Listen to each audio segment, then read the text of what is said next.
Hello दोस्तों। आज से हम लोग एक नया बुक शुरू कर रहे हैं जो सामान्य ज्ञान का मास्टर बुक है।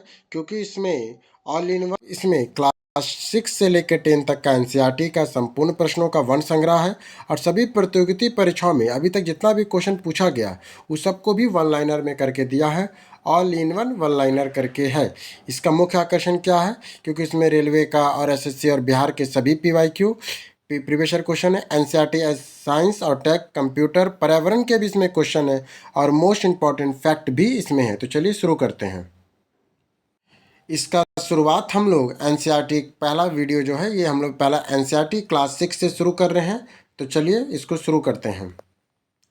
पहला एनसीईआरटी क्लास 6 का अध्याय एक और दो दोनों मिलाकर है। भोजन के घटक और वस्तुओं के समूह बनाना। भोजन के घटक कौन कौन है? तो प्रोटीन, विटामिन और कार्बोहाइड्रेट है। आहारी रेशे का दूसरा नाम क्या है? तो दो रेशे रुद्रांश। आहारी रेशे का दूसरा नाम क्या है? तो दो रेशों के रुद्रांश। रुद्रांश हमारे शरीर के क्या काम करते हैं? तो अपचय भोजन को बाहर निकालते हैं। प्रोटीन युक्त भोजन कहाँ से प्राप्त होता है? शारीरिक वर्धक से। प्रोटीन युक्त जो भोजन है, प्रोटीन युक्त भोजन को प्रायः क्या कहते हैं? शरीर वर्धक कहते हैं। अभावजन्य रोग कहते हैं वे रोग जो लंबी अवधि तथा पोषक के अभाव के कारण होते हैं। वे रोग जो लंबी अवधि और पोषक के अभाव के कारण होते हैं उसे अभावजन्य रोग कहते हैं। कमजोर दृष्टि का लक्षण क्या है? तीक्ष्णता दृष्टिकोण। कमजोर दृष्टि का लक्षण क्या है? तीक्ष्णता दृष्टिकोण। किस विटामिन की कमी से रिकेट्स रोग होता है? तो विटामिन डी की कमी से रिकेट्स रोग होता है। किस पोषक तत्व को ऊर्जा देने वाला भोजन कहा जाता है? तो वसा और कार्बोहाइड्रेट को। किस पोषक तत्व को ऊर्जा देने वाला भोजन कहा जाता है? तो वसा और कार्बोहाइड्रेट को। भोजन के आवश्यक घटकों को क्या कहते हैं? तो पोषक कहते हैं। भोजन के आवश्यक घटकों को क्या कहते हैं? तो पोषक कहते हैं। कौन सा विटामिन हमारे शरीर में हड्डियों और दांतों के कैल्शियम का उपयोग करने में मदद करता है? तो वो है विटामिन। स्कर्वी रोग किस विटामिन की कमी से होता है? तो विटामिन सी। किसे बॉडी बिल्डिंग फूड कहा जाता है? तो प्रोटीन को। किसे बॉडी बिल्डिंग फूड कहा जाता है? तो प्रोटीन को। जल में घुलनशील विटामिन कौन सा है? तो विटामिन बी और सी। जल में घुलनशील विटामिन कौन सा है? तो बी और सी जल में है। जबकि वसा में है कीड़ा। वसा में कौन सा? कीड़ा, KEDA। और जल में कौन जाता है? भैंस, तो BC, भैंस गई, BC गई। इसके बाद किस विटामिन की कमी से बेरी नामक रोग होता है? तो विटामिन B1 की कमी से बेरी होता है। किस पोषक तत्व में दूध नहीं मिलाया जाता? तो विटामिन सी में नहीं होता है। कार्बोहाइड्रेट पाए जाते हैं चावल में। अनाज जैसे चावल, गेहूं में हमें कौन से पोषक तत्व मिलते हैं? तो कार्बोहाइड्रेट मिलते हैं। खाद्य परीक्षकों में प्रोटीन के परीक्षण के लिए क्या किया जाता है? देखो, खाद्य परीक्षकों में प्रोटीन के परीक्षण के लिए क्या करना चाहिए? तो कॉपर सल्फेट के विलयन और कास्टिक सोडा का। माने खाद्य परीक्षकों को जो अगर हमको प्रोटीन का परीक्षण करना है तो उसमें क्या करना होगा? हमें कॉपर सल्फेट के विलयन और कास्टिक सोडा का विलयन हमको यूज़ करना होगा। कार्बोहाइड्रेट और वसा के समान मात्रा में लेने पर हमारे शरीर में किस प्रकार की ऊर्जा मिलेगी? तो वसा से। अगर कार्बोहाइड्रेट वसा दोनों है तो समान मात्रा में लेंगे तो सबसे ज़्यादा ऊर्जा किससे मिलेगी? तो वसा से हमें मिलेगी। प्रोटीन युक्त भोजन को शरीर में वर्धक कहते हैं। प्रोटीन की आवश्यकता किस लिए होती है? शरीर की वृद्धि के लिए। विटामिन ए हमारी त्वचा, आंखों को स्वस्थ रखता है। हमें किससे प्राप्त नहीं होता है? तो ईस्ट से हमें प्रोटीन प्राप्त नहीं, विटामिन ए प्राप्त नहीं होता है ईस्ट से। प्रोटीन किसका उदाहरण है? तो वृद्धि और निर्माण पदार्थ को प्रोटीन कहते हैं। शरीर का ऊतकों का निर्माण किससे होता है? तो प्रोटीन से होता है। ऑक्सीजन द्वारा शरीर में ऊर्जा की आवश्यकता को पूरा करने में का मुख्य कार्य कौन करता है? तो कार्बोहाइड्रेट करता है। शरीर की ऊर्जा की आवश्यकता को पूरा कौन करता है? कार्बोहाइड्रेट करता है। घाव भरने के लिए किस विटामिन की आवश्यकता होती है? विटामिन सी का। किस विटामिन की कमी से किलोसिस नामक रोग होता है? तो विटामिन B2 से। किस विटामिन की कमी से किलोसिस नामक रोग होता है? तो विटामिन B2 की कमी से। विटामिन सी के सबसे अच्छा स्रोत कौन है? तो आंवला है। वे पदार्थ जिनके माध्यम से वस्तुओं को देखा जा सकता है लेकिन स्पष्ट रूप से नहीं देख सकते वो है पारभासी। वे पदार्थ जिनके द्वारा वस्तुओं को स्पष्ट रूप से देखा जा सकता है क्या कहलाते हैं? पारदर्शी। कौन सी पारदर्शी सामग्री? पानी, वायु, कांच। पारदर्शी सामग्री कौन कौन है? तो पानी है, वायु है और कांच है।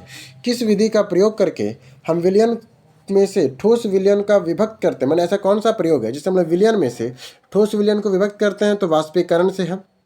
कांच किसका उदाहरण है? तो ये पारदर्शी होता है। विलेय पदार्थ होते हैं जो पानी में घुल जाए उसे विलेय पदार्थ कहते हैं।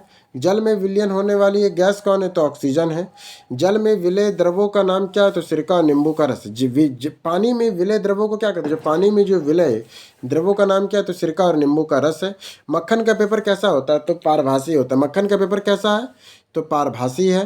कौन सा भोजन पोषक तत्वों से प्राप्त होता है? कौन सा भोजन है जो पोषक तत्वों से प्राप्त होता है? तो खनिज, लवण और कौन सा पोषक तत्व कौन से भोजन में के पोषक तत्वों में सम्मिलित? कौन से भोजन के पोषक तत्वों में सम्मिलित है? तो खनिज, लवण और विटामिन पोषक तत्वों में सम्मिलित है। मानव शरीर में धीमी वृद्धि किसके कमी के कारण होता है? तो प्रोटीन का। और मधुमक्खी फूलों से मरकंद एकत्र करने से भंडारित करती, क्योंकि फूलों इसका मरकंद वर्ष के में केवल कुछ ही समय उपलब्ध कराते हैं। इस तरह अध्याय 1-2 खत्म। अब अध्याय 3 पदार्थों का वर्गीकरण। अध्याय 3 क्या है? तो पदार्थों का वर्गीकरण। जब मिश्रण में पानी को मिलाने के बाद भारी घटक नीचे बैठ जाते हैं तो इस प्रक्रिया को क्या कहते हैं? अवसादन। क्या बोल रहा है? जब मिश्रण में पानी मिलाने पर भारी घटक जो है वो नीचे बैठ जाते हैं तो इस प्रक्रिया को अवसादन कहते हैं। सूखे पौधे की डंडियों के अन्न कणों अथवा अनाज को पृथक करने की प्रक्रम को क्या कहते हैं? तो थ्रेसिंग कहते हैं। देखिए, सूखे पौधों की डंडियों से अन्न कणों अथवा अनाज को पृथक करने की प्रक्रम को क्या कहते हैं? तो थ्रेसिंग कहते हैं। किस प्रकार निस्सादन को छानने का काम के रूप में किया जाता है? तो फिल्टर पत्र के द्वारा। किसका उपयोग निष्पादन को छानने के काम में करते हैं? इसको क्या कहते हैं? तो फिल्टर पत्र कहते हैं। दूध से पनीर निकालने के लिए कौन सी विधि का प्रयोग करते हैं? तो निष्पादन विधि का। दूध से पनीर को निकालने के लिए किस विधि का प्रयोग करते हैं? तो निष्पादन विधि का। चलनी द्वारा आटे की अशुद्धियाँ छांटने को क्या कहते हैं? तो चालन कहते हैं। किसी द्रव को उसी के वाष्प में परिवर्तित करने की प्रक्रिया वाष्पन कहलाती है। किसके वाष्पन में प्रयोग करते हैं? तो शुद्ध समुद्र जल को नमक युक्त करने के लिए हम लोग वाष्पन का प्रक्रिया का प्रयोग करते हैं। अवसादित मिश्रण के बिना हिलाए जल को मिट्टी सहित उखेड़ने की क्रिया को क्या कहते हैं? निस्तारण। क्या कर? फिर देखिए, अवसादी मिश्रण को बिना हिलाए जल को मिट्टी सहित उखाड़ने की क्रिया को क्या कहते हैं? तो निस्तारण कहते हैं। पृथक्करण शब्द का अर्थ क्या होता है? अलग अलग करना। पदार्थ कैसे होते हैं? जो स्थान घेरते हैं, जिनका द्रव्यमान होता है। रेशे के बीजों को कैसे पृथक किया जाता है? रेशे के बीजों को कैसे पृथक किया जाता है? तो ऑक्टेन से। रेशे के बीजों को पृथक कैसे करते हैं? तो ओटने से। रेशे के जो बीजे हैं वो कैसे, रेशे से बीजे कैसे पृथक होते हैं? तो ओटने से। बालू लोहे छीलन का पृथक कैसे किया जाता है? चुंबकीय पृथक्करण के द्वारा। बालू और लोहे की छीलन को पृथक कैसे किया जाता है? चुंबकीय पृथक्करण के द्वारा। द्रव्य तथा उसके अविलेय पदार्थों के अवयवों को किस विधि द्वारा पृथक किया जाता है? तो निष्पादन के द्वारा। द्रव्य तथा उसके अविलेय पदार्थों के अवयवों को किस विधि के द्वारा पृथक किया जाता है? निष्पादन के द्वारा। अनाज में भूसा और पत्थरों को किस विधि द्वारा पृथक किया जाता है? तो हस्तचयन के द्वारा। अनाज से भूसा और पत्थरों को किस विधि द्वारा पृथक किया जाता है? तो हस्तचयन के द्वारा। कभी कभी किसी विधि का कार्य बैलों की सहायता से किया जाता है, तो थ्रेसिंग का। अत्यधिक मात्रा में अन्य कणों को डंडियों को पृथक करने के लिए किस मशीन का उपयोग करते हैं? तो थ्रेसिंग का। अत्यधिक मात्रा में अन्य कणों को थ्रोडिंग को पृथक करने के लिए किस मशीन का प्रयोग करते हैं? तो थ्रेसिंग का करते हैं। किसान किस विधि का उपयोग करते हैं हल्के भूसे के भारी भूसों को पृथक करने के लिए? तो निष्पावन का। किस विधि का उपयोग मिश्रण के दो ऐसे अवयवों को जिससे अमापों के अंतर को पृथक किया जा सकता है उसे चालन विधि कहते हैं? उसे क्या कहते हैं? चालन विधि कहते हैं। यदि द्रव में ऐसे मिश्रण को कुछ समय के लिए रखा दिया जाए जो दो पृथक परतों में बढ़ जाते हैं, जिसके बाद वे अवयव ऊपरी परत बनाते हैं, उस विधि को पृथक कर सकते हैं निस्तारण के द्वारा। चाय को एक छलनी में डाल दिया और चाय की सारी पत्तियां छलनी में जाती है, इस प्रक्रम को क्या कहते हैं? तो निस्यादन कहते हैं। मिश्रण से जल तथा पानी को पृथक करने के लिए किस प्रक्रिया का उपयोग करते हैं? तो वाष्पन का करते हैं। जल को उसके वाष्प में परिवर्तित करने की प्रक्रिया को वाष्पन करते हैं। जल को वाष्प में परिवर्तित करने की प्रक्रिया को वाष्पन कहते हैं। जब समुद्र के जल को बड़े बड़े उथले गड्ढों में भरकर छोड़ दिया जाता है तो सूर्य के प्रकाश को जल में गर्म होकर करके किसके द्वारा धीरे धीरे वस्तु को बदल जाता है? तो वाष्पन के द्वारा। जब भाप बर्फ से ठंडी हुई प्लेट संपर्क में आती है तो संघनित होकर बन जाती है द्रव्य जल वाष्प में उसकी द्रव्य अवस्था में परिवर्तन होने की प्रक्रिया को संघनन द्रव्य जल कहते थे। विलेय पदार्थ होते हैं जो पानी में घुल जाते हैं। विलेय पदार्थ कौन होते हैं? जो पानी में घुल जाते हैं। जल के विलयन में होने वाले गैस को ऑक्सीजन कहते हैं। जल में विलयन होने वाले गैस को ऑक्सीजन कहते हैं। किसी पदार्थ के विलयन को गर्म करके उसकी विलेयता पर क्या प्रभाव पड़ता है? तो बढ़ती है। आयोडीन और पोटेशियम क्लोराइड के मिश्रण को आयोडीन से अलग किया जाता है ऊर्ध्वापातन के द्वारा। आयोडीन और पोटेशियम क्लोराइड को मिश्रण से आयोडीन को अलग किया जाता है ऊर्ध्वापातन के द्वारा। शुद्धिकरण की प्रक्रिया में गंदले पानी के उपचार फिटकरी से होता है। यह प्रक्रिया क्या कहलाती है? तो स्कंदीकरण कहलाती है। इसके बाद अल्कोहल जल मिश्रण से जल को अलग किया जाता है आसवन द्वारा। किशमिश के दाने जल में रखने पे फूल जाते हैं, किसका उदाहरण है? तो परासरण का है। एसीटोन और जल के मिश्रण किसका उदाहरण है? तो आसवन का। एसीटोन और जल का मिश्रण किसका उदाहरण है? तो आसवन का है।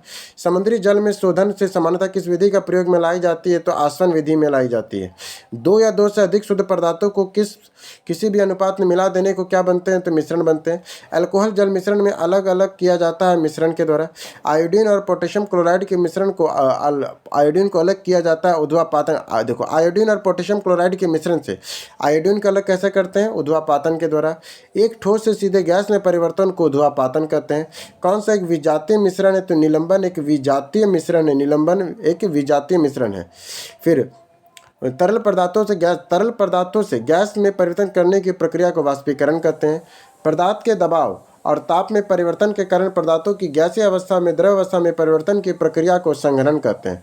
किसी द्रव का उपयोग करके हम विलयन को ठोस विलयन में विभक्त करते हैं, उसे वाष्पीकरण कहते हैं। इस तरह में तीसरा भी खत्म। अब चौथा अध्याय है पौधों को जानिए। चौथा अध्याय क्या है? पौधों को जानिए।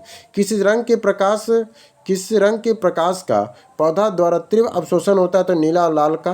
प्रकाश संश्लेषण के उत्पाद क्या है? तो O2 है। O2 है। प्रकाश संश्लेषण प्रक्रिया में किसकी उपस्थिति आवश्यक नहीं है? तो ऑक्सीजन की उपस्थिति आवश्यक नहीं है। प्रकाश संश्लेषण सर्वाधिक क्रियाशील प्रकाश कौन सा है? तो वो लाल प्रकाश है। डैश दो गांठों के बीच के तने के भाग को इंटरनोड कहते हैं। डैश दो गांठों के बीच के तने के भाग को क्या कहते हैं? दो गांठों के बीच के तने के भाग को इंटरनोड कहते हैं। एक नोड पे पत्तियों की व्यवस्था फाइल टैक्सी होती है। एक नोड पे पत्तियों की व्यवस्था को फाइल टैक्सी कहते हैं। पेड़ पौधों की शाखाओं के बाहर की मिट्टी सहारा देती है, जिससे वे टूटते नहीं, उसे जड़ें कहते हैं। पेड़ पौधों की शाखाओं को बाहर की मिट्टी सहारा देती है, जिससे वे टूटते नहीं है, उन्हें जड़ें कहते हैं। पौधे का कौन सा भाग पत्ती और जड़ों को जोड़ता है? तो वो तना है। जल की बूंदें पत्तियों से जलवाष्प के रूप में निकलती है, इसे क्या कहते हैं? तो वाष्पोत्सर्जन कहते हैं। कुछ पौधे की शाखाएं तनों के आधार के समीप निकलती है और तना कठोर होता है परंतु अधिक मोटा नहीं होता, उसे क्या कहते हैं? तो झाड़ी कहते हैं। पौधे कौन कौन से होते हैं? तो झाड़ी और वृक्ष। शाक, झाड़ी और वृक्ष। शाक पौधे की विशेषता बताए तो हरे और कोमल तने वाले। शाक पौधे की विशेषताएं बताए तो हरे और कोमल तने के होते हैं। शाक पौधा कैसा होता है? तो जिसकी लंबाई सबसे कम होती है। झाड़ी पौधे कैसे होते हैं? जिन पौधों की लंबाई अपने बराबर की होती है। पत्ती के चपटे हरे भाग को क्या कहते हैं? तो फलक कहते हैं। पत्ती के चपटे भाग को क्या कहते हैं? फलक कहते हैं। पत्ती का वह भाग जिसके द्वारा वह तने से जुड़ती वह क्या कहलाती है? तो पनवृत्त कहलाती है। तने और पत्ती जल में कैसे प्राप्त होते हैं? यह कार्य कहलाती है जड़। कमजोर तने वाले पौधे सीधे खड़े नहीं हो पाते, ये भूमि में फैल जाते हैं, इसे क्या कहते हैं? तो विसर्पी लता कहते हैं। पत्तियों की सिराओं द्वारा बनाए गए डिजाइन को क्या कहते हैं? तो सिरा विन्यास कहते हैं। पुष्पों के केंद्र में स्थित भाग को क्या कहते हैं? तो स्त्री केसर कहते हैं। छोटे और कोमल पौधे कहलाते हैं शाक। छोटे और कोमल पौधे को क्या कहते हैं? तो शाक कहते हैं। जिन पौधों के तने आधार से शाखाएं निकलती उन्हें क्या कहते हैं? तो झाड़ी कहते हैं। जिन पौधे के तने के आधार से शाखाएं निकलती उन्हें झाड़ी कहते हैं। तना पौधे के जल को क्या करता है? तना जो है पौधे में जल को क्या करता है? तो संवहन करता है। पौधे में वाष्पोत्सर्जन का कार्य कितना है? तो पत्तों द्वारा है। शलजम शकरकंद किस मुलायम जड़ का उदाहरण है? तो कुंभी रूपी का। शलजम चुकंदर किस मुलायम जड़ का उदाहरण है? तो कुंभी रूप का है। विभिन्न फूलों को क्या अलग अलग रंगों में होती है, जिन्हें क्या कहते हैं? तो इन्हें पंखुड़ियाँ कहते हैं। फूल कितने भागों में होती है? तो 4 भागों में होती है। पत्तियों को रेखांकित संरचनाएं क्या कहलाती है? पत्ते की रेखांकित संरचनाएं क्या कहलाती है? तो सिरा कहलाती है। यदि किसी फूल की पंखुड़ियाँ जुड़ी हुई हो तो उस फूल में कौन सा भाग जुड़ा होता है? तो स्त्री केसर। बीज पुष्प में कौन से भाग से बनता है? तो बीजांड से बनता है। पौधे में तने का कार्य क्या है? तो पानी और खनिजों की जड़ें पत्तियों तक पहुंचाना, भोजन तैयार करना, पौधे के शेष पहुंचाना और शाखाओं तथा पत्तियों का सहारा देना। जब जड़ें पौधे और मिट्टियों के मजबूत जमाएं जकड़े रहती है, उन्हें मिट्टी पौधे को क्या कहते हैं तो शीतलक कहते हैं। स्त्री केसर का सबसे निचला और फूला भाग को अंडाशय कहते हैं। अंडाशय में छोटी छोटी गोल संरचनाएं दिखाई देती हैं, उसे क्या कहते हैं, उसे बीजांड कहते हैं। किन पत्तियों में जालिका रूपी शिलान्यास पाया जाता है तो तुलसी, धनिया और गुड़हल में जालिका रूपी शिलान्यास। किन पत्तियों में जालिका रूपी शिलान्यास मिलती है तो तुलसी, धनिया और गुड़हल में। पुष्प के किस भाग में अंडाशय होता है तो स्त्री केसर में अंडाशय होता है। स्त्री केसर में अंडाशय होता है। परागन किस लिए किए जाते हैं तो पुलकेसर में। परागन किस में किए जाते हैं तो पुलकेसर में। जब प्राथमिक रूप से मूल जीवित रहता है, आगे बढ़ता है, उसे क्या कहते हैं तो मूसला जड़ कहते हैं। पौधे के किस भाग में भूमि से जल और पोषक तत्वों के अवशोषण तथा पौधे में सहारा प्रदान करता है तो जड़ से। सरसों का पौधा किस जड़ का उदाहरण है तो मसूला जड़ का है। गेहूं का पौधा किस जड़ का उदाहरण है तो रेशेदार जड़ का है। सरसों का पौधा क्या है तो मसूला जड़ का। गेहूं का पौधा किसका उदाहरण है तो रेशेदार जड़ का है। प्रकाश संश्लेषण से निकलने वाली ऑक्सीजन पौधे की जड़ें द्वारा अवशोषित की जाती है तो जल द्वारा। क्या अंडप उपस्थित होता है, क्या अंडप में उपस्थित होता है तो बीजांड होता है। पौधों में गैसों का आदान प्रदान किसके माध्यम से होता है तो रंध्र का। कमजोर तने पौधे से सहायता से ऊपर चढ़ते हैं, एक पौधे को क्या कहते हैं तो इस पौधे को क्या कहते हैं तो आरोही कहते हैं। प्रकाश संश्लेषण द्वारा हरे पौधे पैदा करते हैं कार्बनिक द्रव्य। प्रकाश संश्लेषण द्वारा हरे पौधे क्या पैदा करते हैं कार्बनिक द्रव्य। पांचवा अध्याय शरीर की गति। पांचवा अध्याय क्या है शरीर की गति। धुराग संधि शरीर के किस भाग को जोड़ने का काम करती है गर्दन और सिर का। संकुचन की अवस्था में पेशी छोटी, कठोर और मोटी हो जाती है तथा यह अस्थि को क्या करती है तो खींचती है। उपास्थि से बने अंग का नाम क्या है तो उसे कान कहते हैं। हिज संधि में कैसी गति होती है तो आगे और पीछे। शरीर का अंग कहाँ से मुड़ता है उसे कहते हैं तो संधि जोड़ कहते हैं। शरीर में अस्थियों का ढांचा क्या कहलाता है तो कंकाल तंत्र। शरीर में अस्थियों का ढांचा क्या कहलाता है कंकाल तंत्र। ऊपरी जबड़े और खोपड़ी की संधि को क्या कहते हैं तो अचल संधि। ऊपरी जबड़े जो ऊपर का जबड़ा है और कपाल जो खोपड़ी का कपाल है कैसी संधि है तो ये सब अचल संधि है। कौन सा शरीर का भाग क्रिया करने में सहायता करता है तो मांसपेशी और हड्डियां। जो अस्थियां हिल नहीं सकती उसे क्या कहते हैं उसे अचल संधि कहते हैं। गर्दन और सिर को जोड़ने वाली संधि को क्या कहते हैं तो धुराग संधि कहते हैं। गर्दन और सिर को जोड़ते थे क्या कहते हैं धुराग संधि कहते हैं। कोहनी और घुटने में कौन सी संधि होती थी हिज संधि। कोहनी और घुटने में, कोहनी और जो घुटना है, कोहनी और घुटने में कैसी संधि है तो हिज संधि है। सभी दिशाओं में गति प्रदान करने वाली संधि को केदुका खोलिका संधि कहते हैं। सभी दिशाओं में गति प्रदान करने वाले को कोदिका खोलिका संधि कहते हैं। किसी संधि के बेलनाकार अस्थियों में एक छल्ले में घूमती है तो धुराग संधि का। किस संधि में बेलनाकार अस्थि एक छल्ले में घूमती है तो धुराग संधि में। बॉल और सॉकेट ज्वाइंट कंधे और कोहरे की संधियां कैसी होती है तो कंदुका खलिका संधि होती है। कटोरी कंधे के किस भाग के काम करता है तो कटोरी जो है कंधे में किस भाग के समान होता है जिसमें अपना हाथ जुड़ा है और अस्थियों को गेंद वाला गोल हिस्सा अस्थियों के कटोरी रूपी गुहिका में धंसा हुआ है। या कौन सी संधि है तो केदुका खोलिका संधि। फिर से कटोरी कंधे के उस भाग के समान है। कटोरी जो है कंधे के उस भाग के समान है जिसका अपना हाथ जुड़ा हुआ है और एक अस्थि का गेंद का गोल हिस्सा अस्थियों में कटोरी रूपी गुहिका में धंसा हुआ है। इस संधि को क्या कहते हैं केदुका खोलिका संधि कहते हैं। फिर आता है कौन सी संधि एक ही दिशा में गति प्रदान करती है तो हिज संधि। कौन सी संधि है जो एक ही दिशा में गति प्रदान करती है वो हिज संधि है। किसका शरीर कठोर बाह्य कंकाल द्वारा ढका हुआ है तो तिलचट्टा का। किसका अस्थियां वायु प्रकोष्ठ होती है तो पंछी का। किसका शरीर धारा रेशीय होता है तो मछली का।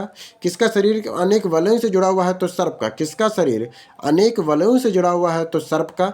तिलचट्टा के कितनी जोड़ी पैर होती है जो चलने में सहायक करती है तो 3 जोड़ी होती है। तिलचट्टा में कितनी जोड़ी पंख वृक्ष से जुड़े होते थे 2 जोड़ी। देखो तिलचट्टी में कितनी जोड़ी पैरें होती है तो 3 जोड़ी और पंख में कितने वृक्ष से जुड़ी होती है तो 2 जोड़ी में होती है। मेरुदंड में कितनी केशिकाओं का बना हुआ है तो मेरुदंड 33 का बना हुआ है। घेंगा किसकी सहायता से गति करता है तो मोटी मासल रचना से। कान का निचला भाग किस कारण से नरम होता है तो उपस्थितियों के कारण। एक्सरे की मशीन किस क्षति का पता लगाती है तो अस्थियों का। शरीर के किस भाग की संधि होती है तो शरीर में किन भागों में संधि होती है कोहनी में, कंधे में, घुटने में और गर्दन में होती है। इसके बाद शरीर पिछली पिंजर का कार्य क्या है तो शरीर में महत्वपूर्ण अंगों को उससे सुरक्षित करना। पसली पिंजर का कार्य क्या, शरीर के महत्वपूर्ण अंग उससे सुरक्षित रहते हैं। मनुष्य के शरीर के पसलियों की संख्या कितनी है तो 24 पसलियां हैं। शरीर में अचल संधि किसका उदाहरण है तो कंकाल का है। मांसपेशियों में हड्डी को जोड़ने वाली संयोगी ऊतक कौन सा है तो कांडला है। कौन तन्वीय ऊतक है जो अस्थियों को आपस में जोड़ते हैं? तो लिगामेंट। कौन तंतुए ऊतक हैं जो अस्थियों को आपस में जोड़ते हैं? तो लिगामेंट। मांसपेशी को हड्डी से जोड़ने वाले को कांडल कहते हैं। मांसपेशियों को हड्डी से कौन जोड़ता है? तो कंडला। जबकि तंतु जो ऊतक को अस्थियों को आपस में अस्थि को आपस में कौन जोड़ता है? तो लिगामेंट जोड़ता है। मानव शरीर में सबसे मजबूत मांसपेशी कौन सी है? तो जबड़े की है। सांप का मेरुदंड होता है लंबा। सांप का जो मेरुदंड है वो कैसा होता है? तो वो लंबा होता है। मनुष्य शरीर के मुख्य रूप से कितने प्रकार की संधियां पाई जाती है? तो 3 प्रकार की। हमारे शरीर में कितने प्रकार की संधियां हैं? तो 3 प्रकार की संधियां हैं। फेफड़े की सुरक्षा कौन करता है? तो पिंजर करता है। फेफड़े की सुरक्षा कौन करता है? तो पिंजर करता है। हृदय की सुरक्षा कौन करता है? तो पसलियां करती है। हृदय की सुरक्षा कौन करता है? पसलियां करती है। कोहनी घुटने की जोड़ किस संधि का उदाहरण है? तो संधि गुहा का। कोहनी जो घुटने की जोड़ किस संधि का उदाहरण है? तो संधि गुहा का है। किसी में किस संधि का उदाहरण है? तो अधगल संधि का। किसी किस संधि का उदाहरण है? तो अधचल संधि का। किसी में किस संधि का उदाहरण है? तो अधचल संधि का है। किस संधि में 2 हड्डियों के बीच उपस्थिति के कारण हड्डियों का दबाव जो उपस्थित दब जाती है और एक हड्डी को दूसरी हड्डी में झुका देती है? तो अधचल संधि। किस संधि में 2 हड्डियों के बीच उपस्थित एक का कारण हड्डियों के दबाव से उपस्थित दब जाती है और एक हड्डी से दूसरी हड्डी को झुक जाती है? तो अधचल संधि के द्वारा। किस संधि में 2 या 2 से अधिक हड्डियां संधि स्थल में हिलडुल सकती है? तो चल संधि में। कोहनी घुटने की जोड़ किस संधि का उदाहरण है? तो संधि गुहा का है। कोहनी का जो घुटना है जोड़ किस संधि का उदाहरण है? तो संधि गुहा का है। तिलचट्टा का श्वसन अंग कैसा है? तो ट्रिकिया है। तिलचट्टा का श्वसन अंग कौन सा है? तो ट्रिकिया है। फेफड़ों का आकार कैसा होता है? तो शंक्वाकार है। फेफड़ों का आकार कैसा होता है? तो शंक्वाकार होता है।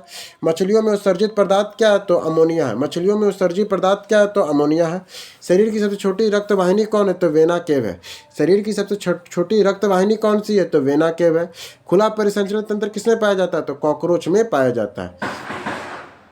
हमारा 5वां हो गया। अब 6ठा अध्याय करेंगे। सजीव वस्तुओं और विषय। सजीव विशेषताएं और आवास। सजीवों की विशेषताएं और आवास। जिन स्थानों पर सजीव रहते हैं उसे क्या कहते हैं? उन्हें आवास कहते हैं।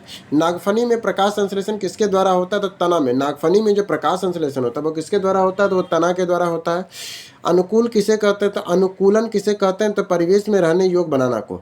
कौन सा मरुस्थल पौधा है? तो कैक्टस है। हाइड्रिलिया पौधे कैसे हैं? तो जलीय हैं। कौन सा जीव रात्रिचर होता है? तो चमगादड़ है। वह प्रक्रिया जिसमें अवशिष्ट पदार्थ शरीर के बाहर फेंके जाते हैं उसे ऊर्ध्वा उत्सर्जन कहते हैं। पर्वतीय प्रदेशों में पौधे होते हैं सुई के आकार के। पर्वतीय पौधों में पौधे कैसे होते हैं? तो सुई के आकार के हो जाते हैं। पौधों का अंकुरन के लिए आवश्यक कारक है वायु, जल और प्रकाश। अंकुरन करने के लिए हमें वायु चाहिए, जल चाहिए और प्रकाश चाहिए। पर्वतीय क्षेत्रों में जंतुओं की क्या विशेषता है? मोटी त्वचा होती है। पर्वतीय क्षेत्रों में जंतुओं की मोटी त्वचा होती है।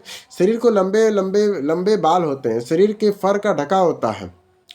पौधे का अपना भोजन कैसे बनाते हैं? प्रकाश संश्लेषण के द्वारा। पनहरित। क्लोरोफिल में कौन सा तत्व पाया जाता है? तो मैग्नीशियम पाया जाता है। प्रकाश संश्लेषण के दौरान हरे पौधे क्या अवशोषित करते हैं? तो कार्बन डाइऑक्साइड करते हैं। ऑक्सीजन जो प्रकाश संश्लेषण उत्पन्न करता है उससे जल से। ऑक्सीजन जो है जो प्रकाश संश्लेषण में कहाँ से उत्पन्न होता है? तो जल से।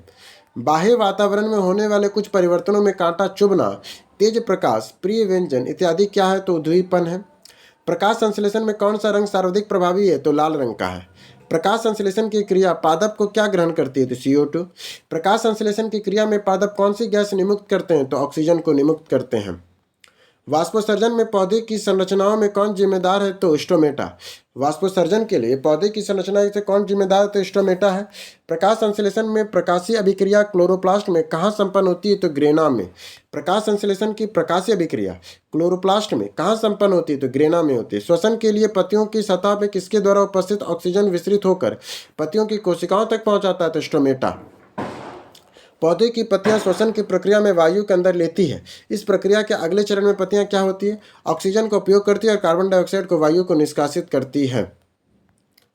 फिर से एक बार करते हैं, क्या था? 1 मिनट, फिर से एक बार, थोड़ा सा कन्फ्यूजन रह गया। हम पौधों की पत्तियां श्वसन की प्रक्रिया में वायु को अंदर लेती है। इस प्रक्रिया के अगले चरण में पत्तियां क्या करती है? ऑक्सीजन का उपयोग करती है और कार्बन डाइऑक्साइड वायु में निष्कासित करती है। श्वसन के दौरान, ये प्रकाश संश्लेषण नहीं, श्वसन के दौरान है। मृदा, जल और वायु किस आवास के घटक है? तो अजैव घटक के।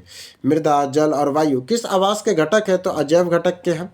उद्दीपन किसे कहते हैं? वातावरण में होने वाले परिवर्तन को उद्दीपन कहते हैं। उत्सर्जन किसे कहते हैं? अवशिष्ट पदार्थों के निष्कासन को उत्सर्जन कहते हैं। वसई जल में तना कैसा होता है? लंबा, हल्का, खोखला। जलीय पौधे में तना कैसा है? तो लंबा, हल्का और खोखला है। डॉल्फिन और व्हेल मछली सांस कैसे लेती है? तो वात छिद्रों द्वारा। बीज सजीव है या निर्जीव? सजीव है। कायिक प्रजनन कैसे होते हैं? तो पौधों में बीजों के अतिरिक्त अन्य भागों का प्रजनन। कायिक प्रजनन कैसे होते हैं? तो पौधे में बीजों के अतिरिक्त अन्य भागों का प्रजनन। केंचुआ सांस कैसे लेता है? तो त्वचा से सांस लेता है। कैक्टस मरुस्थल में जीवित रहता है एक मोटी ममी परत के कारण, लंबी छड़ों के कारण और छोटी परतों के कारण।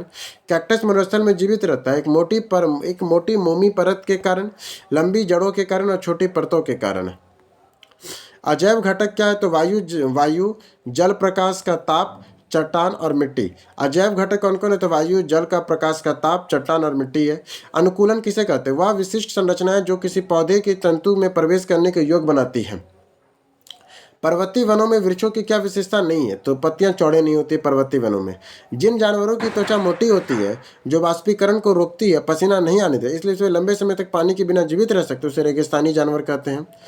कैक्टस के पौधे पत्तियों के आकार होती है, जो पत्तियों के पानी की कमी की मदद करती है वाष्पोत्सर्जन में। समुद्र में जंतु और पौधे के लवणीय खारे पानी होते हैं, जो श्वसन के लिए जल के विलयन वायु में उपयोग करते हैं, उसे ऑक्सीजन कहते हैं। वे जीवित वस्तुएं जो अपना भोजन स्वयं तैयार करती हैं, वे क्या कहलाती है? तो स्वपोषी कहलाती है। कार्बन डाइऑक्साइड ऑक्सीजन में आदान प्रदान की प्रक्रिया को क्या कहते हैं? तो श्वसन कहते हैं। सतही और बीज उत्पन्न को क्या कहते हैं? तो प्रजनन। संतान और बीज को उत्पन्न करने को प्रजनन कहते हैं।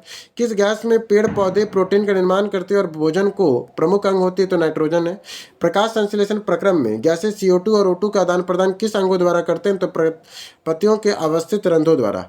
जब आप नंगे पैर टहल रहे हैं और आपका पैर अचानक किसी कांटे या नुकीली वस्तु पर पड़ जाए तो किस प्रकार की अनुक्रिया होगी? तो उद्दीपन होगा। अगला 7वां अध्याय, गति, दूरी और मापन। लंबाई का सही मात्रक कौन होता है? तो मीटर। ऐसी गति जो एक निश्चित समय अंतराल के पश्चात अपनी गति को दोहराती है, उसे आवर्ती गति कहते हैं। पार्कों में लगे सामान्य झूले, घड़ी के पेंडुलम, गिटार के तार, ढोल आदि किस प्रकार की गति है? तो इसे आवर्ती गति कहते हैं। जब कोई वस्तु इस प्रकार की गति करती है कि उस वस्तु की किसी नियत बिंदु से दूरी रहती है, तो इस प्रकार की गति को वर्तुल गति कहते हैं। इस प्रकार की गति को क्या कहते हैं? वर्तुल गति कहते हैं। पंखा, घड़ी की सुई, कुम्हार का चाक आदि किस प्रकार की गति है? तो इसे वर्तुल गति कहते हैं। वाहनों की गति किस प्रकार की गति को उदाहरण है? तो सरल रेखीय गति है वाहनों का। जब वस्तु सरल रेखा के अनुदिशा गति करती है तो ऐसी गति को सरल रेखीय गति कहते हैं। 1 मीटर में कितने सेंटीमीटर होता है? तो 100 सेंटीमीटर होता है। 1 किलोमीटर कितने मीटर है? तो 1000 मीटर है। 1 किलोग्राम कितना ग्राम है? तो 1000 ग्राम है। 1 क्विंटल कितने किलोग्राम है? तो 100 किलोग्राम है। 1 मैट्रिक टन कितने क्विंटल होते हैं? तो 10 टन क्विंटल होता है। झूले पे किसी बच्चों की गति क्या कहलाती है? तो आवर्त गति कहलाती है। नीचे गति करते हुए वस्तु की पत्थर की गति एक सरल रेखीय गति है। बंदूक की निकली हुई गोली की गति होती है सरल रेखीय गति। पृथ्वी पे अपने अक्ष पे घूमना क्या कहलाता है? तो घूर्णन कहलाता है। सूर्य के चारों ओर एक स्थिर कक्ष पे पृथ्वी की गति को क्या कहते हैं? तो परिक्रमण कहते हैं। सरल रेखीय गति कैसी होती है? सड़क पे कार की गति को। सरल रेखीय गति क्या है? तो सड़क पे कार की गति को सरल रेखीय गति कह सकते हैं। कौन सी आवर्ती गति का उदाहरण है? तो पृथ्वी की गति। लंबाई का न्यूनतम मात्रक फेक्ट्रोमीटर होता है। लंबाई का जो न्यूनतम मात्रक उसे फर्मीमीटर कहते हैं। क्षेत्रफल किसे कहते हैं? तो किसी वस्तु की सतह के मापन को कहते हैं। वक्र रेखा की लंबाई को धागे से मापते हैं। वक्र रेखा की लंबाई मापी जाती है धागे से। वृक्ष से गिरते हुए फल पे कौन सा बल कार्य कर रहा है? तो गुरुत्व बल। वृक्ष की शाखाओं पर इधर उधर लहराना किस गति का उदाहरण है? तो आवर्ती गति है। वृक्ष की शाखाओं का इधर उधर लहराना कैसी गति है? तो आवर्ती गति है। सितार की बेरियों की गति का उदाहरण है आवर्ती गति का। बजते हुए ढोल अथवा तबलों में किस गति का उदाहरण है? जिसे आवर्ती गति कहते हैं। किस वर्ष फ्रांसीसियों ने मापन की एक मानक प्रणाली की रचना की, जिसे मीटर पद्धति कहते हैं? तो 1790 में। किसका आविष्कार यातायात प्रणाली में सबसे अहम आविष्कार माना जाता है? तो पहिए का। पत्थर वित्तीय पथ पर अनुदिशा में गति कर रहा है। इस गति में पत्थर अपने हाथ से समान दूरी पर, इस प्रकार की गति को वर्तुल गति कहेंगे। वर्तुल गति किसे कहते हैं? घूर्णन करते समय अंकित चिन्हों की दूरी समान हो। किसी मशीन, सिलाई मशीन की सुई की गति कैसी गति है? तो आवर्ती गति है। मापन का मानक प्रणाली किसे कहते हैं? तो मीटर पद्धति को। मापन की मानक प्रणाली किसे कहते हैं? तो मीटर पद्धति को। वर्तुल गति क्या उदाहरण है? तो कुएं से जल को बाहर निकालते डोर, पंखे के पैरों की गति, रस्सी के बांधे पत्थर की गति। वर्तुल गति उदाहरण किसका है? तो कुएं से जल को बाहर निकालते हुए डोल, पंखे की परी की गति और रस्सी से बांधे हुए पत्थर की गति, ये सब कैसा है? तो वर्तुल गति का उदाहरण है। दोलन गति का दूसरा नाम क्या है? तो दोलन गति को हम लोग आवर्ती गति भी कहते हैं। बिजली के पंखे की पंखुड़ियों पर अंकित किस चिन्ह का गति कैसी है? जो घड़ी की सुई के गति का उदाहरण से वर्तुल गति कहेंगे। जो गोल गोल घूमता है ना, उसे वर्तुल गति कहते हैं। किसी साइकिल का पहिया कैसा है? तो वर्तुल गति है। कोहनी में उंगली के छोर की लंबाई, जिसे हाथ कहते हैं, लंबाई के मात्रक के रूप में प्रचलित किस दिशा का उपयोग करता है? तो मिश्रण का। प्राचीन भारत में छोटी लंबाई को मापने के लिए किसका प्रयोग करते हैं? तो उंगली या मुठरी का। किसकी शरीर धारा रेखीय होती है? तो मछली का। रेडियोधर्मी का एसआई इकाई क्या है? तो बेकुलर है। अपवर्तनांक का मात्रक क्या होता है? तो कोई मात्रक नहीं होता। अपवर्तनांक का मात्रक क्या है? तो कोई मात्रक नहीं है। भार का एसआई इकाई किसके बराबर होता है? तो बल का। भार का एसआई इकाई किसके बराबर होता है? तो बल का। किस युग्म की इकाई समान नहीं है? तो बल और दाब का। किस युग्म की इकाई समान नहीं होती? तो बल और दाब का इकाई समान नहीं होती है। मात्रक कूलॉम सेकंड का दूसरा नाम क्या है? तो एम्पियर है। मात्रक कूलॉम सेकंड का दूसरा नाम क्या है? तो एम्पियर है। तरंग बेस का एसआई मात्रक क्या होता है? मीटर प्रति सेकंड। तरंग वेग का एसआई मात्रक क्या होता है? मीटर प्रति सेकंड। एक डायोप्टर डैश के बराबर होता है? तो 1 का पावर -1 मीटर -1। एक डायोप्टर किसके बराबर होता है? तो 1 का पावर -1 मीटर का। परमाणु त्रिज्या डैश से मापी जाती है? तो नैनोमीटर से। परमाणु त्रिज्या को किससे मापते हैं? तो नैनोमीटर से। लाई डिटेक्टर उपकरण को डैश के रूप में प्रयोग करते हैं? तो पॉलीग्राफी के रूप में। लाई डिटेक्टर उपकरण का उपयोग डैश के रूप में करते हैं? तो पॉलीग्राफ के रूप में। संवेग डैश की इकाई है? तो परिणाम और दिशा का। संवेग डैश की इकाई है? तो परिणाम और दिशा का इकाई है संवेग। अब आता है प्रकाश से छाया और परावर्तन। दर्पण में प्रतिबिंब बनना किस कारण से होता है? तो परावर्तन के कारण। दर्पण में प्रतिबिंब बनना किस कारण से होता है? तो परावर्तन के कारण। व्यक्ति वस्तु को देख पाता है जब प्रकाश वस्तु के पड़े और आंखों की तरफ आए। व्यक्ति वस्तु को देख पाता है जब प्रकाश वस्तु पे पड़े और आंखों की तरफ आए। पारदर्शी वस्तुएं कैसी होती है? कांच, शीशा और पानी। पारदर्शी वस्तु कैसे होती है? पारदर्शी वस्तु कैसे होती है? कांच, शीशा और पानी। पारभासी किसे कहते हैं? जो वस्तुएं आपस आर पार देख सके और साफ से दिखाई ना दे सके, उसे पारभासी कहेंगे। दीप्त पिंड किसे कहते हैं? दीप्त पिंड जब वस्तुएं सूर्य की तरह स्वयं प्रकाश का उत्सर्जन करते हैं, उसे दीप्त पिंड कहते हैं। जब प्रकाश का पर्त कोई अपारदर्शी वस्तु आ जाए तो उसे क्या कहेंगे? तो उसे छाया बनती है। अपारदर्शी वस्तु जब क्या होती है? तो छाया बनती है। दर्पण कितने प्रकार के होते हैं? तो दर्पण 3 प्रकार के होते हैं। सूर्य ग्रहण के समय सूर्य कैसा दिखाई देता है? तो काला। पारभासी वस्तुएं कैसी होती? तो तेल लगा हुआ कागज की तरह। सूर्य ग्रहण कब लगता है? जब चंद्रमा सूर्य और पृथ्वी के बीच आ जाता है, तब सूर्य ग्रहण लगता है। डैश वस्तुओं के कारण स्पष्ट छाया बनती है? तो पारदर्शी के कारण स्पष्ट छाया बनती है। जिस वस्तु में प्रकाश के आर पार गुजर सकता है उसे क्या कहते हैं? उसे पारदर्शी कहते हैं। चंद्रमा डैश की वस्तु है? तो अदीप्ति है। चंद्रमा कैसी वस्तु है? अदीप्ति है।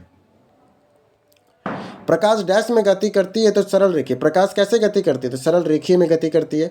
जब किसी अपारदर्शी वस्तु को प्रकाश स्रोत के समीप लाया जाता है तब छाया का आकार बढ़ जाता है। जब किसी अपारदर्शी वस्तु को प्रकाश स्रोत के समीप लाया जाता है तो प्रकाश की छाया बढ़ती है। अदीप्ति वस्तुएं कहते हैं वे वस्तुएं जो प्रकाश उत्सर्जित नहीं करती, उसे अदीप्ति वस्तुएं कहते हैं। परावर्तन किसे कहते हैं? प्रकाश की किरण के माध्यम से टकराकर पुनः वापस आना परावर्तन कहलाता है। परावर्तन किसे कहते हैं?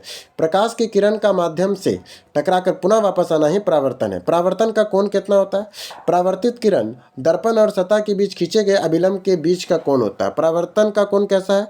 तो परावर्तित किरण और दर्पण की सतह के पर खींचे गए अभिलंब के बीच का कोण होता है। वस्तु से छोटा और आभासी प्रतिबिंब किस दर्पण से प्राप्त होता है? तो उत्तल दर्पण से।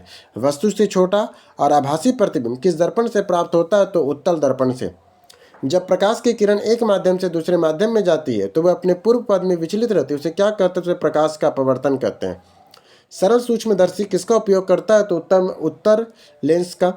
उत्तर लेंस क्या है, तो किनारों की अपेक्षा बीच में मोटा होता है। प्रकाश की एक किरण जब एक विरल माध्यम से सघन माध्यम में आती है तब अभिलंब से और मुड़ जाती है। जब प्रकाश के एक माध्यम से दूसरे माध्यम में जाता है तब अपवर्तित होता है, प्रकाश की चाल परावर्तित होने के कारण। दर्पण किसे कहते हैं? दर्पण एक प्रकाशीय युक्ति है जो प्रकाश के सिद्धांत पर काम करता है। दर्पण परावर्तन में कैसे प्रतिबिंब बनाता है, तो स्पष्ट।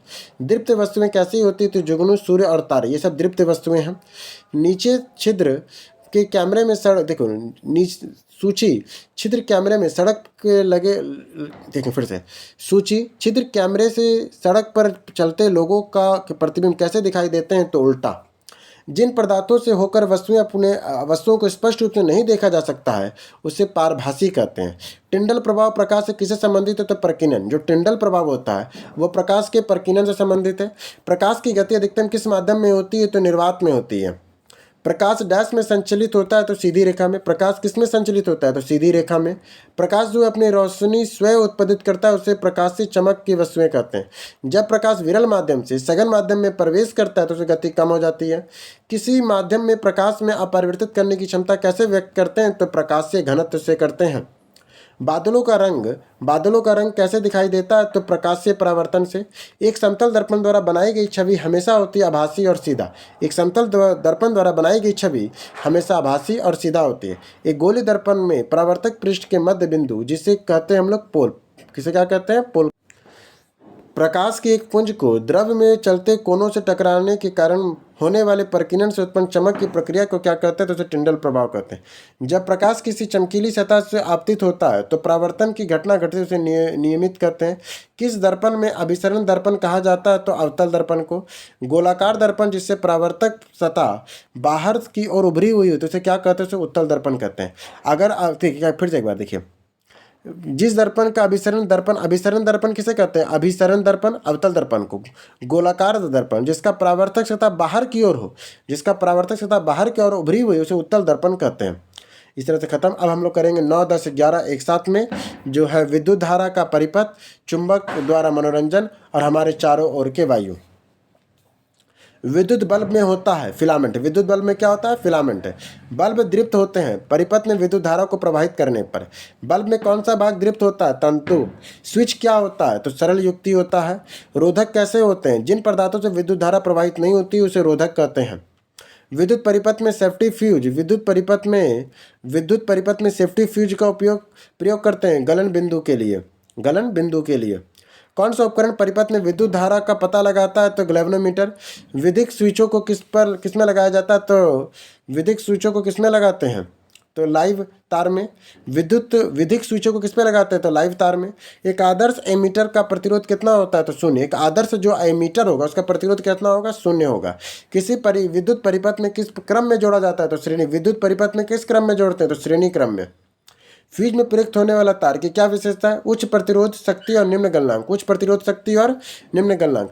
विद्युत परिपथ में लघुपतन और अतिभारण के कारण होने वाली हानि से सुरक्षा के लिए क्या महत्वपूर्ण युक्ति है, तो फ्यूज है। विद्युत चुंबक बनाने के लिए प्राय किस पदार्थ का प्रयोग करते हैं, तो नर्म लोहे का।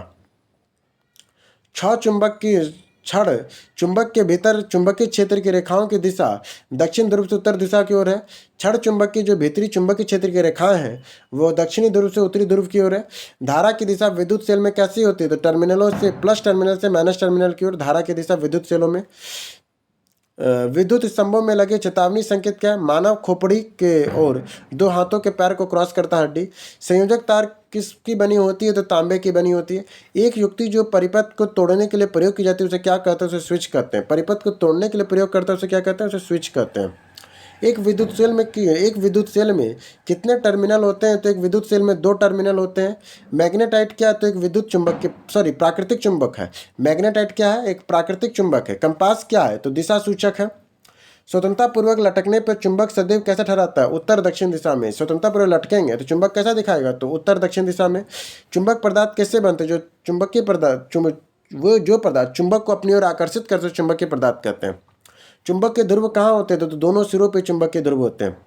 प्राचीन काल में यात्री चुंबक को कैसी दिशा निर्धारित करते थे, धागे के लटकाकर।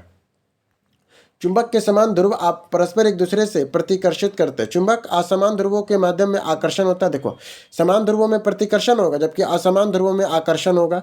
चुंबक किस भाग में आकर्षित शक्ति का अधिक होती है? तो सिरों पर। मैग्नेटाइट चुंबक पहले कहाँ पाया जाता था? उत्तरी ग्रीस के मैग्नेशिया नामक क्षेत्रों में। मैग्नेटाइट चुंबक पहले कहाँ पाए जाते हैं? तो उत्तरी ध्रुव के मैग्नीशिया नामक क्षेत्रों में। चिपक स्टिकर कहाँ चिपकाए जाते हैं? तो लोहे की अलमारी या रेफ्रिजरेटर में। पौधे और जंतुओं में एक दूसरे पर क्यों निर्भर होते हैं? क्योंकि ऑक्सीजन और कार्बन के आदान प्रदान के लिए। वायु किसका मिश्रण है? तो गैसों का मिश्रण है। 18वीं शताब्दी में लोगों के हवा वायु के बारे में क्या सोचते थे? वायु एक पदार्थ है। 18वीं शताब्दी के लोग हवा के बारे में क्या सोचते थे? कि वायु एक पदार्थ है। जल चक्र के लिए क्या अनिवार्य है? तो वायु का जलवाष्प में बदलना। वायु में जलवाष्प होना जल चक्र के लिए आवश्यक है। किरण पुंज का क्या प्रतीक है? तो धूल कणों का नृत्य करना। जलीय प्राणी श्वसन कैसे करते हैं? तो जल में घुली वायु से। किरण पुंज क्या है? तो पत्तियों को छान कर आता सूर्य का प्रकाश को किरण पुंज कहते हैं। वायु में 99% भाग में कौन सी गैस होती है? तो नाइट्रोजन और ऑक्सीजन होती है। नाइट्रोजन वायु में कितना घिरा हुआ है? 4/5 भाग में। कि एक गैसीय रंगहीन गंध रहित हवा में भरी और आग को बुझाने वाली गैस। एक गैस जो रंगहीन है, गंध रहित है, हवा से भरी आग बुझाने वाली गैस का नाम क्या? तो कार्बन डाइऑक्साइड है। ये रंगहीन है और गंध रहित भी है कार्बन डाइऑक्साइड। प्रकाश संश्लेषण के दौरान पौधे द्वारा कैसा गैस उत्सर्जित किया जाता है? तो ऑक्सीजन करता है। वायु का एक बड़ा भाग जो मोमबत्ती के जलने का उपयोग नहीं करता उसे नाइट्रोजन कहते हैं। स्विच लगे होते हैं गर्म तार में। फ्यूज तार आधारित है धारा के ऊष्मीय प्रभाव पर। और विद्युत परिपथ में फ्यूज जोड़ा जाता है विद्युतमय तार से। इस तरह हम लोग का क्लास 6 खत्म हो गया। जल्दी हम लोग क्लास 7 में मिलेंगे। तब के लिए धन्यवाद और थैंक यू।